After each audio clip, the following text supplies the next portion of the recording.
పాడి పశువుల్లో వ్యాధి నియంత్రణ చర్యల్లో భాగంగా జాతీయ గాలికుంటు నివారణ టీకాల కార్యక్రమం దేశవ్యాప్తంగా జరుగుతోంది.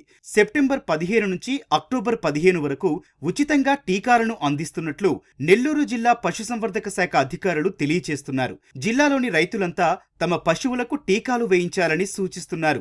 గాలికుంటు వ్యాధి కారణంగా పశువుల్లో మరణాల శాతం తక్కువగా ఉన్నప్పటికీ ఉత్పాదకత తగ్గిపోయి రైతులకు ఆర్థికంగా నష్టం కలుగుతుంది. కాబట్టి ప్రతి రైతు తమ పశువులు జీవాలకు టీకాలు అందించాలంటూ నెల్లూరు జిల్లా పశుసంవర్ధక శాఖ సహాయ సంచాలకులు డాక్టర్ చైతన్య కిషోర్ వివరిస్తున్నారు. దేశవ్యాప్తంగా కూడా యానిమల్ డిసీజ్ కంట్రోల్ ప్రోగ్రాంలో భాగంగా ఎన్ఏడిసిపి అని అంటారు. దాంట్లో భాగంగా ఎన్ఏడిసిపి 7 కింద జాతీయ గాలికుంటు వ్యాధి నివారణ కార్యక్రమంలో గాలికుంటు వ్యాధిని నివారించడానికి మన జిల్లా వ్యాప్తంగా ఉన్న పశువులన్నిటికీ కూడా టీకాలు వేయటం జరుగుతూ ఉంది. ఈ కార్యక్రమం సెప్టెంబర్ 15వ తారీఖు నుంచి అక్టోబర్ 15వ తారీఖు వరకు మన రాష్ట్ర వ్యాప్తంగా జరుగుతుంది. ఈ కార్యక్రమంలో భాగంగా ప్రతి పశువుకి కూడా ఇంటి వద్దకు మన పశుసంవర్ధక శాఖ సిబ్బంది వెళ్ళి ఉచితంగా టీకాలు వేస్తారు. కాబట్టి రైతులందరూ కూడా సద్వినియోగం చేసుకోవాలి. ఎందుకనంటే ఈ గాలికుంటు వ్యాధి అనేది ఒక వైరస్ వల్ల కలిగే వ్యాధి.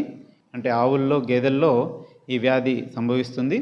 లక్షణాలు ఎలా ఉంటాయంటే ఈ గాలికుంటు వ్యాధి లక్షణాలు నోట్లో పుండ్లు ఏర్పడటం, బొబ్బర్లు ఏర్పడటం, వాటి నుంచి తీగలాంటి సొంగ కారుతూ ఉండటం, జ్వరం ఉండటం, మేత మేయకపోవటం, కాలు గిట్టల మధ్య పుండ్లు ఏర్పడటం, ఆ పుండ్ల వల్ల నడవలేకపోవటం, కొద్దిసార్లు పొదుగు మీద కూడా గాయం లాంటి లక్షణాలు కనిపించడం, పొదుగు వాపు రావటం, ఇట్లాంటి లక్షణాలు కూడా ఉంటాయి. అంతేకాకుండా గొర్రెల్లో కూడా చిన్న పిల్లలు అంటే దూడలు కానీ గొర్రె పిల్లలు కానీ గాలికుంటు వ్యాధితో బాధపడుతున్న ఆవు యొక్క పాలు తాగితే అది హార్ట్ అటాక్ వచ్చినట్టు అక్కడికక్కడ అప్పుడే సడన్గా చనిపోయే పరిస్థితి ఉంటుందన్నమాట.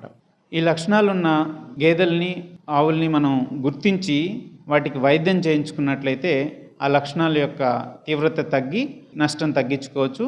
దీనికంటే కూడా ముఖ్యమైన నివారణ పద్ధతి ఏంటంటే టీకా. 4 నెలల లోపల ఉన్న దూడలకి, అంతేకాకుండా నిండు చూడుతో ఉన్న పశువులకి తప్ప మిగతా అన్ని పశువులకి కూడా మనం ఈ టీకాలు వేయించుకోవాల్సి ఉంటుంది. ఇందులో మరణాలు పెద్దగా ఉండవు, కానీ దాని ప్రొడక్టివిటీ అంటే ఉత్పాదకత పూర్తిగా తగ్గిపోతుంది. కాబట్టి రైతు ఇంకా ఎక్కువ నష్టపోతాడు దీంట్లో.